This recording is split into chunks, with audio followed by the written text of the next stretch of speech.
welcome back to the Sync My Music podcast. I'm very excited that you decided to join us today. I have a very special guest interview to share with you. This is a music supervisor who is a major player in the sync licensing industry. It's actually a guy that I've gone to college with. So it's somebody that's gone back with me many years. In fact, when we were in college together, he was a songwriter, a singer-songwriter with a guitar. I dabbled a little bit in that as well. So we actually have a history of going to coffee shops and playing and facing a lot of immediate feedback from the crowd, some positive, some negative. He was much better at it than me. I had a terrible singing voice, and I still do. But it's really cool to reconnect with him. And he fortunately took the time out of his very busy schedule to jump on an interview with me for this podcast. Some of the recent big projects that he's been working on include Venom, obviously the huge film that came out earlier, I think it was last year, Mary Poppins recently, and also a few months ago, some of you guys might have caught online that Mortal Kombat 11 video game trailer where people were losing their minds and just going nuts for it. The trailer and the music that was in that trailer was all curated by Johnny. So those projects speak for themselves. These are A-list, top-notch, top-of-the-line kind of opportunities that he works with. So for him to take time out of his schedule and to do this interview with me, I was very thankful and very grateful for. The main reason, though, why I wanted him to jump on board here, especially for your guys' benefit, is so that you can understand and empathize with what his job is, what his needs are, what his fears are, what his hesitations are. A big part of really succeeding in the sync licensing business is about empathizing and really understanding what your clients go through, what would make their lives 1,000 times easier, what makes their lives 1,000 times harder, and how to make sure that you are not making more work or more headaches for your clients or for anybody you're going to be submitting music to, but how to really understand what goes on in their brain as they have an opportunity in front of them and then they go seeking for music. So with that, I want to get this interview started. Now, before I do play it though, I need you guys to respect his wishes. He, in this interview, does state that he doesn't want anybody looking him up and reaching out to him and trying to find him and pitch him their songs. That is not how he actually takes music for his opportunities anyway. So you're just going to get rejected, ignored, and potentially annoying somebody that could be one of your friends down the line. So you really don't want to be doing that. So please do respect his wishes in doing that, and respect me and this podcast by not violating that boundary. And he'll talk to you about where he finds his music, and it's something that's very revealing, and I think it's something that you guys need to be aware of. So without further ado, here's our interview. All right, guys, today I have a special treat because I have a music supervisor that, I actually went to college with, so we've actually known each other for a long time, but we sort of went different paths many years ago, and he went into his path, and now he's wound up as a music supervisor working on some really cool projects. And I know that you guys watching this really want to learn and know exactly what does a music supervisor do, what does their job entail, but more importantly, where do they get their music? How do they make their selections? What does their job sort of include in terms of like what styles or what qualities of a track really stand out for them as to what makes their cut, like why they select certain tracks for certain placements in the foreground and in the background of TV shows, movies, and commercials. So I want to introduce you guys to John Leroy. John is my guest for this segment. And John, why don't you go ahead and introduce yourself, who you are, what your job is, and basically some of the projects you've been working on maybe in the last, 6 months to a year. Okay, cool. My name's Johnny. I went by John back in college, but people started calling me Johnny recently, so that's just kind of how I started going. But I worked for Create Advertising, and we do film, TV, gaming, VR, basically marketing for all different types of projects. And my job is to oversee the music for these. So I sit down with producers and editors, and we come up with concepts of how we want to market certain films, TV shows, video games, and then we decide what it is that we need musically to help get that message across. And it's my job to find that music and, make it happen. And so when you're looking for this music for the various projects that you work on, I really want to talk to you about that VR stuff. I've been thinking that that's going to be a big player in the sync licensing industry soon. Looks like it already is with you guys. But how do you find your music? Do you guys work only with libraries, or do you also work directly with composers, or is it a mix of both of those? It's a mix of both. Generally, I go through libraries. Usually, the composers that we work with are working on behalf of libraries, production music libraries, and so it's rare that I just go straight to a composer.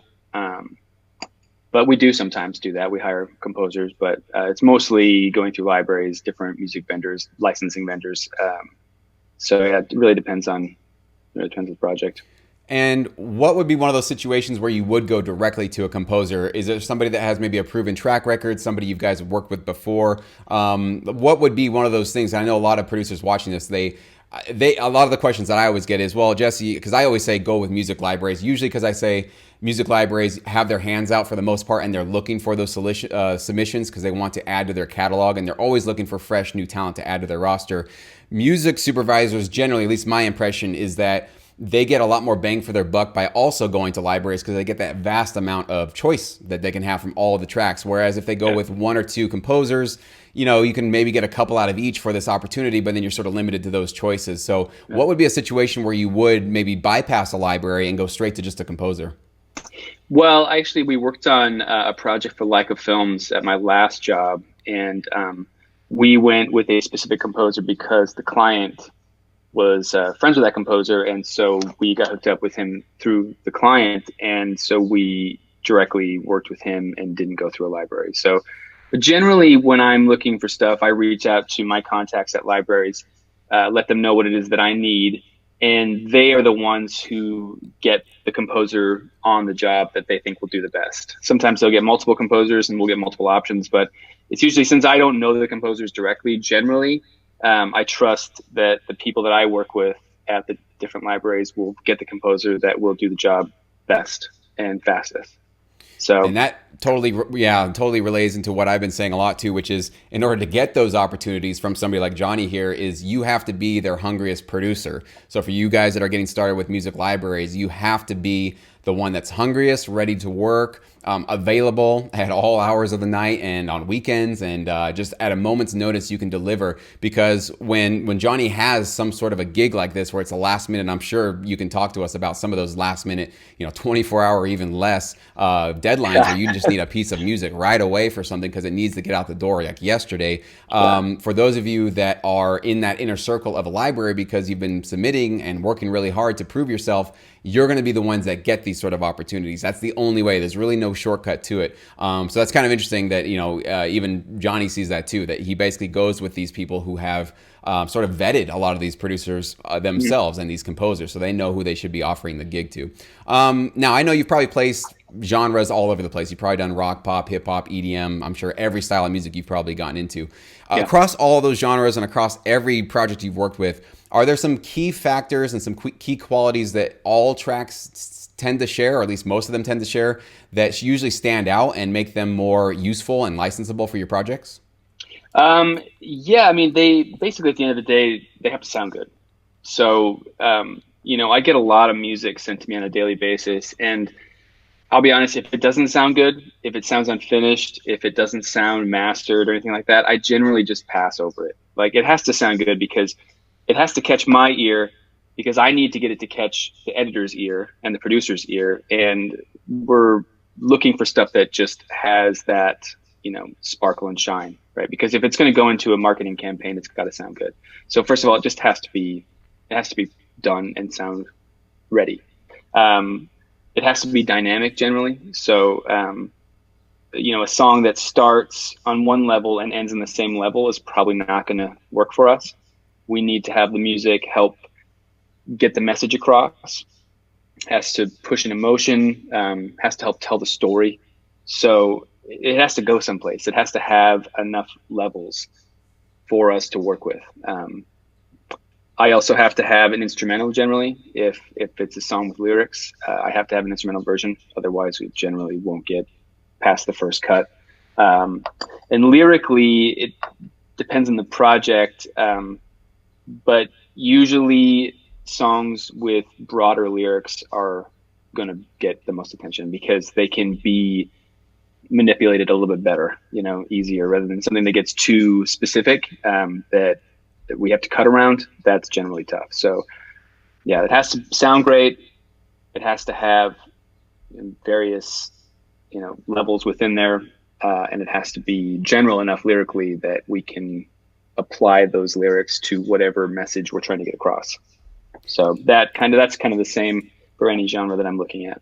Okay. Yeah, absolutely. So basically developing that interest along the timeline of the track. And usually I describe it as an audio film, and you're essentially telling a story with your 2 to 3 minute Yeah. long track. And it needs to start in a place. It needs to rise somewhere. You need to have a secondary, maybe a fall, a little lower point, and then you need to rise it back. Usually, and I tell my composers, I don't know if you've noticed this, that usually the end of the track is the biggest, most epic part of Oh the yeah. track. It's usually where the most elements come in. Sometimes if you wait to have like some nice huge choirs or something, you usually wait for those to the very end, especially like an orchestral piece. So usually it's just like a huge momentous, think of it as an action film, right? You start off with something that gets your attention. I actually do want to ask you about that too, but I recommend that they do something in the very beginning of the track within 2 to 3 seconds that grabs the attention, or at least immediately sets the emotional tone. No weird intros or any sort of weird sounds. They're just like, oh, this would be kind of a cool creative choice. But something that immediately, if you're looking for something that provides dark tension, like right when you click play, it puts you in dark tension mode, right? And then throughout the entire film, or the film, the track actually tells the story of that dark tension in all the different places it goes. Do you find, because I usually tell my composers, get something that is, I call like an exclamation mark in the very beginning of their track. Sometimes that can be a drum fill, sometimes that can be just a cool synth sound, it could be a vocal line, but something that usually just sets the tone and gets your attention as opposed to like a slow fade in. Have you noticed that that's usually what you go for too? Well, I listen to things a little bit differently. When I get a track, when I'm looking for stuff, I generally listen, and I'm jumping through it. So I'll start by listening to the very first few seconds, and then I'll go to the middle and see what the middle's doing, and then I'll jump to the end. And it has to progress enough for me to go like, yeah, that's going to work. So yeah, I mean, what you're saying is true, but it also, if they are trying to get creative at the very beginning, as long as it has the right elements that I'm looking for at that time, it might work. So every project's different. So I mean, I could be looking for something that has that super slow burn, open into a big back end. I may be looking for something that jumps right into it. For trailers, the way they build, we need music that builds along with them. So a back end of a song needs to just, when you think that it's super big and like, ready to just, blow up, make it bigger after that. Find a way to add something to it that will bring it to the next level, because we're always looking for that big payoff.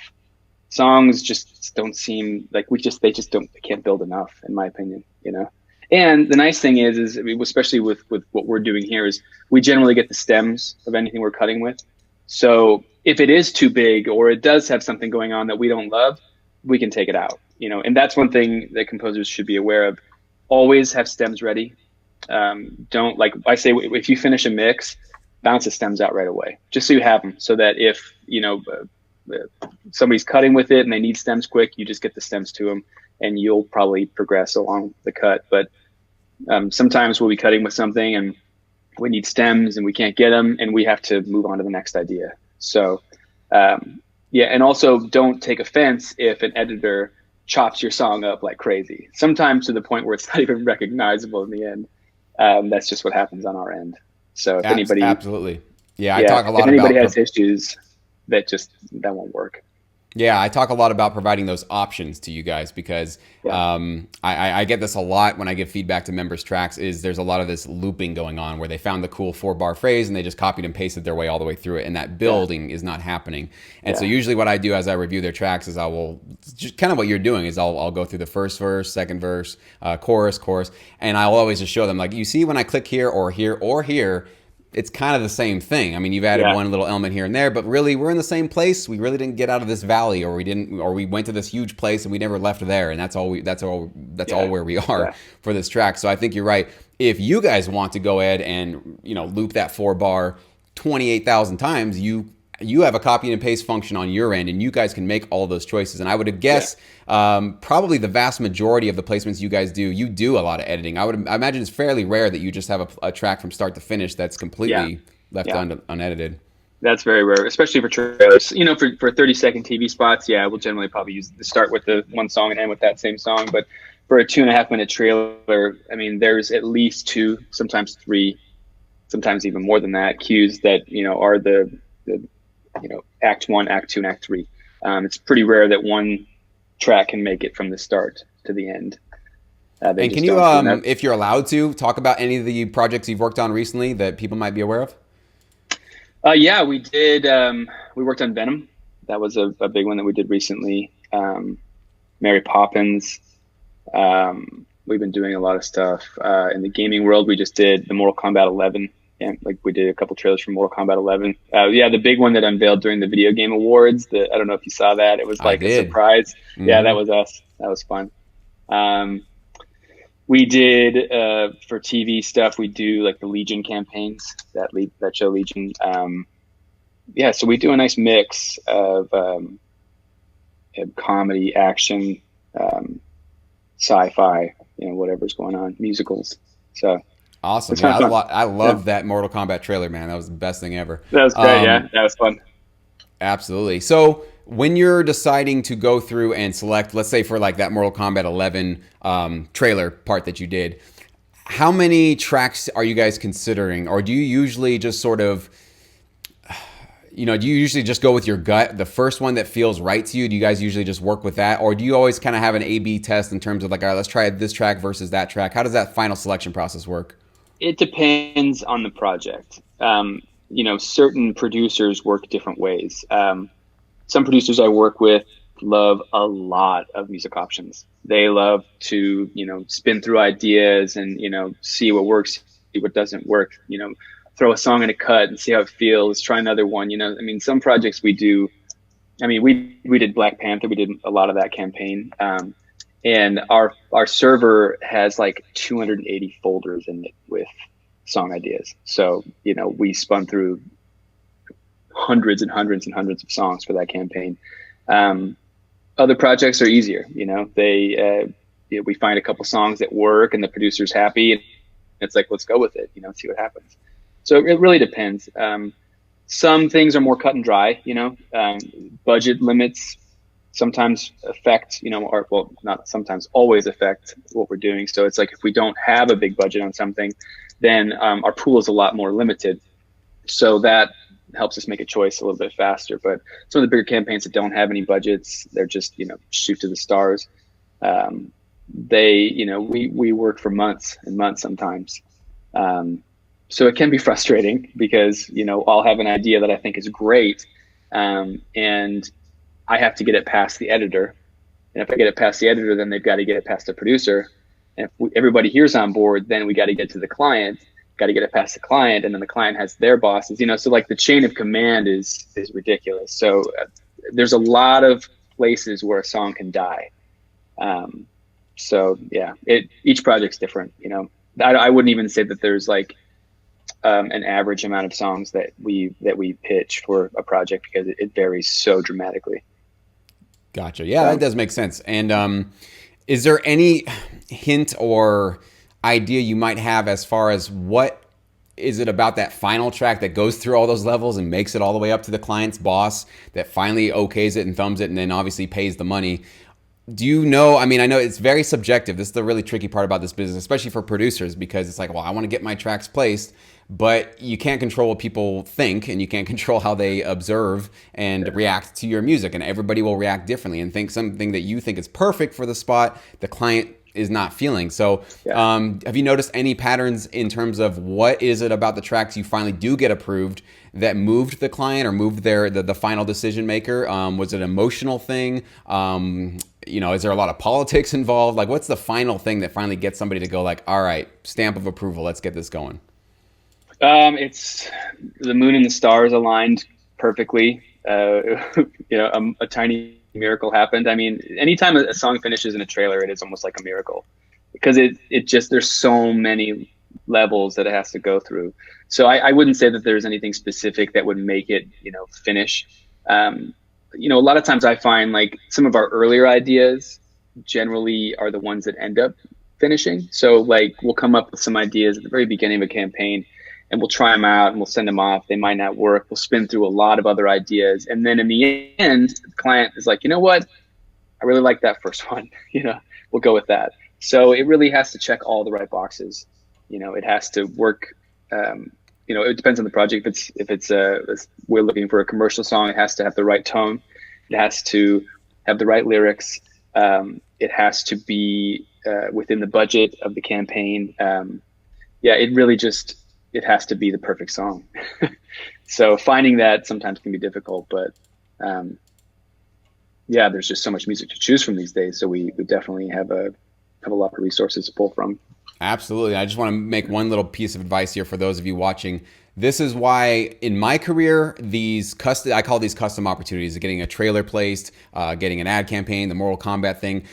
These are awesome, and I'm sure a lot of them are very lucrative and can pay a lot, but they are very rare. And just what Johnny's telling you guys right now, it takes almost a miracle to get through all of these layers to get to it. So I'm not saying don't go for it, because definitely there's a lot of opportunities to do that, and a good, significant chunk of my income does come from these kind of custom opportunities. But it's not what I 100% rely on for my income as a producer. I rely on those passive back-end royalties through TV placements primarily, right? Some of them can be commercial campaigns, that kind of thing. But for the most part, it's those reality shows, drama shows. That's where you're going to find probably 70 to 80% of your income generating from. And these awesome custom opportunities can be very lucrative and very exciting, and obviously give you crazy exposure. But as we're seeing right now, it is, it's tough. It's very competitive. There's a lot of music that you have to compete against. So just wanted to make sure you guys are aware of this is really how the industry works. So Johnny, one last question for you. If you could give any piece of advice to a producer that wants to start submitting for your kinds of opportunities or wants to get involved on that side of the business, you did talk about providing stems and providing the instrumental, which would definitely make your lives easier and provide you those options. Are there any other bits of advice you would give for them to help them stand out in this very competitive field? I guess I would just keep an eye on trends, be in the know of what's happening in trailers, because there generally is trends that happen. And if you understand what's going on, then you can kind of tweak your music to fit into that world better, and also put your own spin on it. I think it's trying to break through into this industry is really tough. So I don't really know that there's one specific thing that you can do, or two or three things that you could do. I think it's kind of about being in the right place at the right time. A lot of it, knowing the right people. But yeah, as far as like being a composer, you really should be working with a library. Have somebody that is, talking to people like me on your behalf. Because that's going to open up the doors for you. Like if I send out a brief, I'm sending it out to sometimes 15, 16 different libraries saying like, this is what I need. What do you have? And if you're creating tracks for that library, one of those libraries, and your track checks the right boxes, then it's going to get pitched to me, and then I will listen to it. And if it works, I will pitch it to the editor. So I get a lot of people hitting me up on LinkedIn every day that, I feel kind of bad, but I don't respond to any of it. I just get bombarded with it because everybody sees music supervisor by my, as my title. And they're like, this is the guy to talk to. And that's true, but I rely on the representatives from different libraries to to give me what I need. They're kind of the gatekeeper for me, where I'm the gatekeeper for the editors. So there's kind of a chain of command that has to go up. Be aware of what's happening in trailers.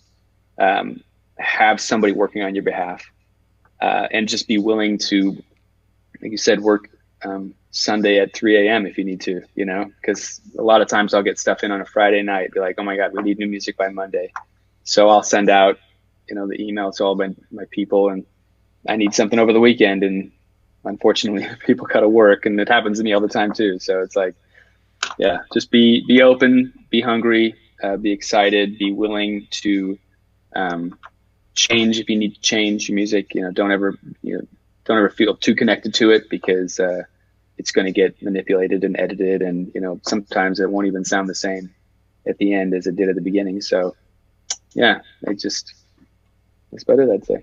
Absolutely, man. I love that. And it definitely dovetails with what my advice for everybody watching would be is music libraries are your best friend, because they can get you in the pocket of somebody like Johnny here, okay? That's how you're going to get into these situations. I get that all the time Why go to a library when I could just go directly to a supervisor? Well, because they're getting thousands of messages, and so you're hearing it right now. Yeah. That is why. And so Johnny doesn't have the time to be filtering out and building his own catalog of all these tracks from all these submitted composers.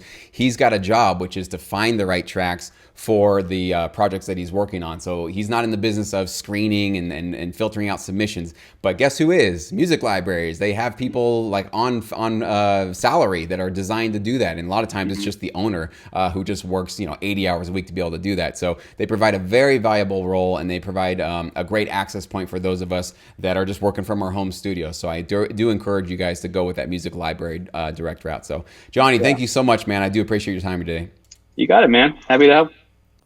So there you guys go. I hope you enjoyed our chat, and I hope you learned something from this interview. I know that for me, it was very validating to hear from the words and from the mouth of an actual very influential music supervisor how he gets music, and he's basically doubling down and confirming everything that I've been teaching you guys for the last 3 years, which is music libraries, music libraries, music libraries. He's going to them for his reasons. So if you want to get your tracks in the hands of somebody like Johnny, and also dozens of other music supervisors, because I can guarantee you the libraries that Johnny goes to find this music, he's not the only music supervisor that's doing that. There are probably dozens of other supervisors with their own projects that also go to libraries to get the quantity, the quality, and the legal assurances that the music that they're getting have been cleared and have all been completely covered by a contract, okay? So if you want to get your music to somebody like Johnny or to other music supervisors for other opportunities down the road, go to music libraries. I still think it is the best way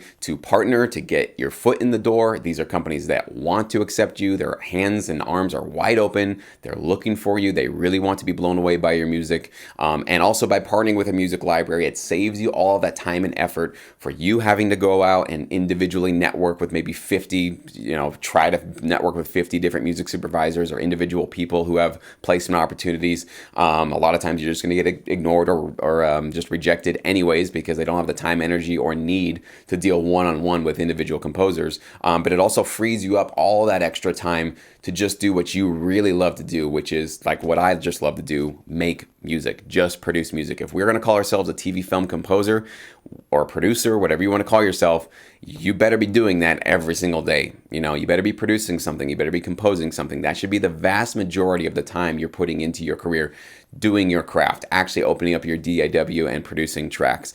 And I hope in this interview with this episode, you were able to see that pathway forward to be able to get your tracks into the next Venom or Mary Poppins or Mortal Kombat type of trailer or opportunity down the road. So with that being said, guys, thank you so much for listening. I do appreciate your time and attention, and we'll see you guys in next week's episode. Thank you for listening to the Sync My Music podcast. If you enjoyed the show and want me to do more episodes, all that I ask is that you leave me a review on whatever platform or app that you're listening to. It just takes a few seconds. I'll never charge for this podcast, and I want to keep it 100% ad-free. And your review right now will help me do just that. Thank you so much.